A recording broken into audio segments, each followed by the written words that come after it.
Alors, l'argument général de notre papier, c'est d'essayer de montrer que les innovations financières telles qu'elles se développent reposent sur le fantasme un peu d'un marché idéal. Ce marché idéal, ce serait un marché, comme le dit la théorie financière du risque, la théorie économique.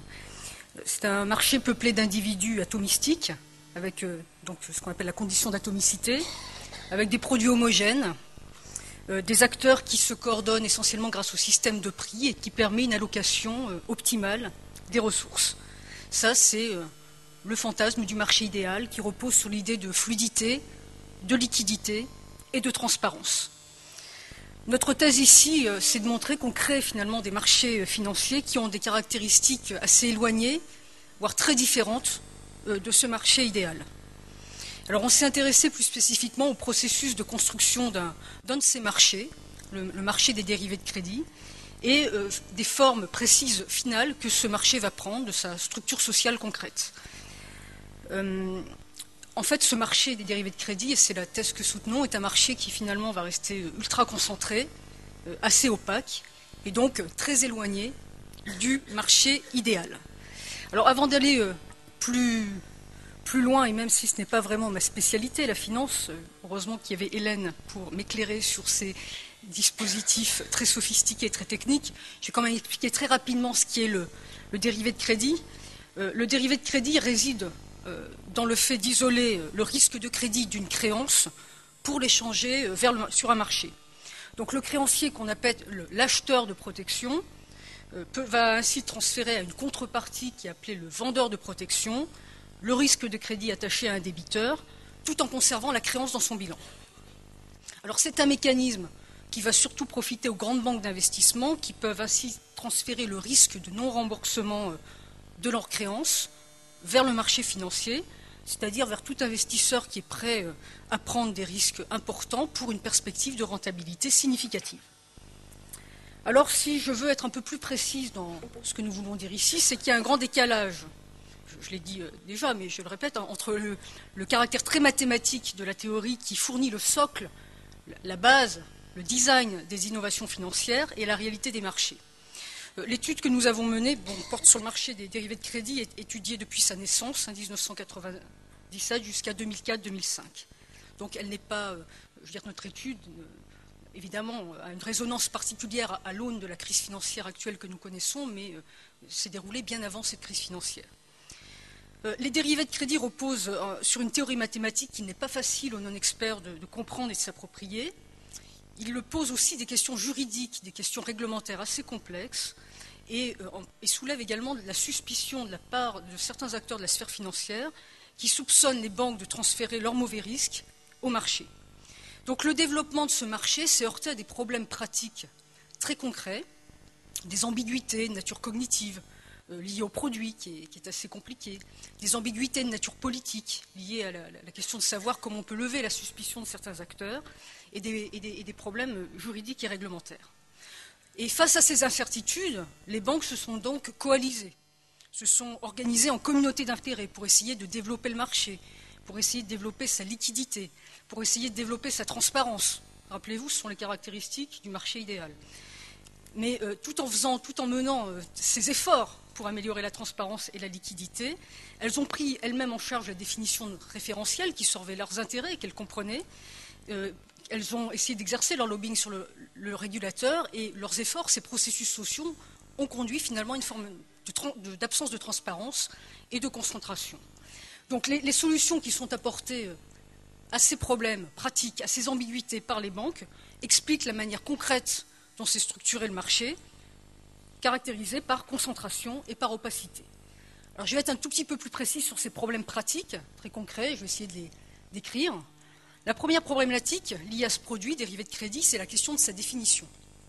Est-ce que le dérivé de crédit est un produit financier ou est-ce que c'est un contrat d'assurance?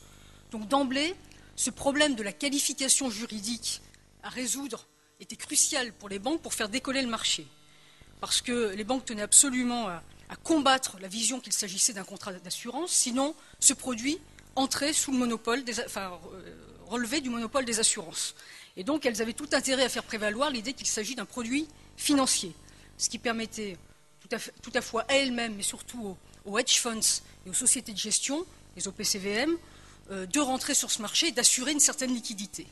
Donc elles se sont regroupées, elles se sont coalisées au sein de l'ISDA, l'International Swaps and Derivative Association, pour exercer un lobbying important sur le régulateur, et elles ont fait prévaloir leur intérêt ici, puisque c'est bien l'idée de produits financiers qui a été retenue, et donc on connaît cette victoire sous le nom de Potts Opinion, du nom de l'avocat d'affaires qui a défendu le dossier. Pour dire que ce problème était important, c'est qu'une thèse de droit en France a été entièrement consacrée à cette question, où l'auteur, qui est un juriste, montre que les dérivés de crédit pouvaient tout aussi bien tomber sous le régime juridique des jeux et paris. Donc ce qui montre bien qu'on est là dans une controverse importante.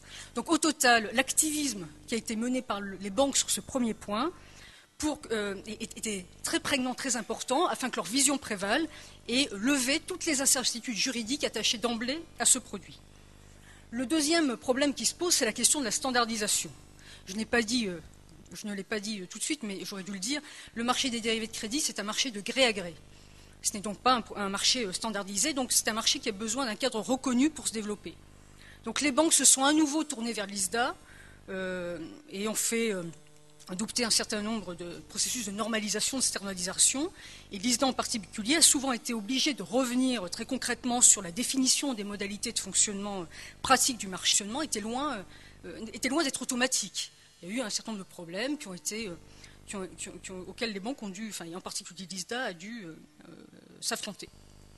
Le troisième problème, c'est la question de la valorisation, parce qu'il y a là encore une question assez problématique, c'est une question un peu technique, parce qu'il y a une absence de lien direct entre le dérivé de crédit et le sous-jacent.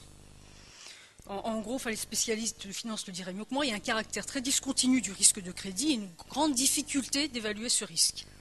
Donc il y a des réponses très imparfaites ont d'abord été sont fournies par la théorie financière à la question de la valorisation.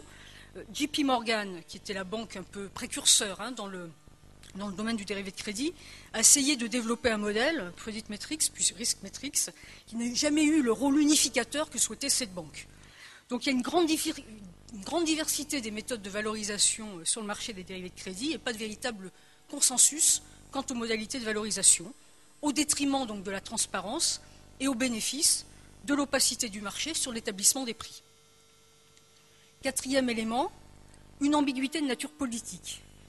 Les banques ont fait beaucoup d'efforts pour lever les soupçons des autres acteurs de la sphère financière, et en particulier les assurances, parce que les assurances avaient été un peu échaudées par quelques affaires liées au transfert des mauvais risques vers elles. Donc les banques ont fait beaucoup de promotions autour de ce produit pour essayer d'insister en particulier sur les gains de diversification liés aux produits. Elles ont fait beaucoup d'efforts pour promouvoir la liquidité du marché à travers la création de certains indices, pour accréditer donc l'idée que ce marché, pour accréditer l'idée que le prix du risque s'effectue sur un marché liquide et tout à fait transparent et tout à fait actif. En gros, ce qu'on voit, c'est que le marché reste finalement aux mains d'un nombre assez réduit de banques qui en sont les promoteurs. Je vous l'ai dit tout à l'heure, les compagnies d'assurance sont assez méfiantes vis-à-vis de ce produit. Quant au régulateur, il a vu assez tôt des sources de risques systémiques potentielles et n'a pas, par exemple, reconnu les modèles internes des banques lors de Bâle II. Donc, ce que l'on souligne ici à travers la volonté de lever ces quatre formes d'incertitude, d'ambiguïté, de nature cognitive ou de nature politique, c'est que les banques doivent absolument s'organiser en coalition, en communauté d'intérêt pour faire décoller le marché, qui se heurte à des problèmes pratiques. Donc les banques vont elles-mêmes construire des définitions juridiques, des cadres réglementaires, des normes, des standards, qui va expliquer la manière dont va se structurer très concrètement le marché, qui est totalement éloigné de l'idée d'opacité, de liquidité, de transparence. Et donc ce sont ces processus sociaux pris en charge par les banques qui peuvent expliquer la structure sociale concrète du marché des dérivés de crédit, selon nous. Alors, quels sont les enseignements que l'on peut tirer de cette étude, de cette analyse?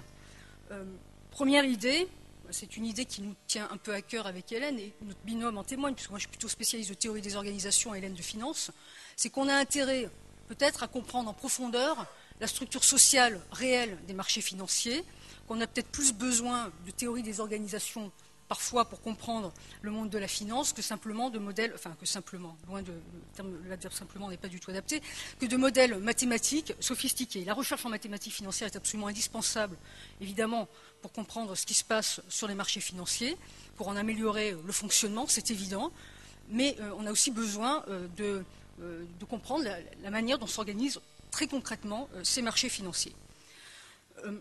La deuxième idée, le deuxième enseignement que l'on peut tirer, c'est que le marché réel est très différent finalement du marché idéal, je vous l'ai dit, parce que dans la théorie, tout ne se passe pas, enfin dans la réalité, pardon, tout ne se passe pas comme dans la théorie financière du risque, parce que dans la réalité vont se poser des questions pratiques complexes, dans la réalité vont se jouer des rapports de force, parce que des professions vont s'en saisir, parce que des acteurs vont devenir absolument incontournables. Donc selon le type d'incertitude rencontrée, le marché va prendre une structure propre qui ne ressemble guère à l'utopie d'un marché idéal. Bon, à cela s'ajoute peut-être la question de la marchandisation de nombreux risques que l'on essaye aujourd'hui de faire advenir à travers la création de très nombreuses innovations financières. Et puis alors, donc, il y a une urgence à se pencher sur l'organisation des marchés, le comportement des acteurs, leur motivation réelle, leur raison d'agir.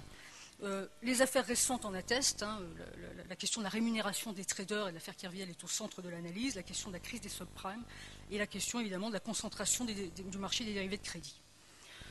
Troisième enseignement, aujourd'hui les modalités de gouvernance des marchés sont des modalités très complexes où interagissent à la fois des acteurs privés, des régulateurs nationaux, des régulateurs internationaux.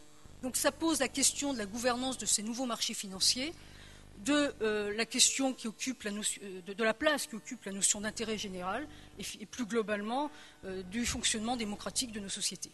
Je vous remercie de votre attention.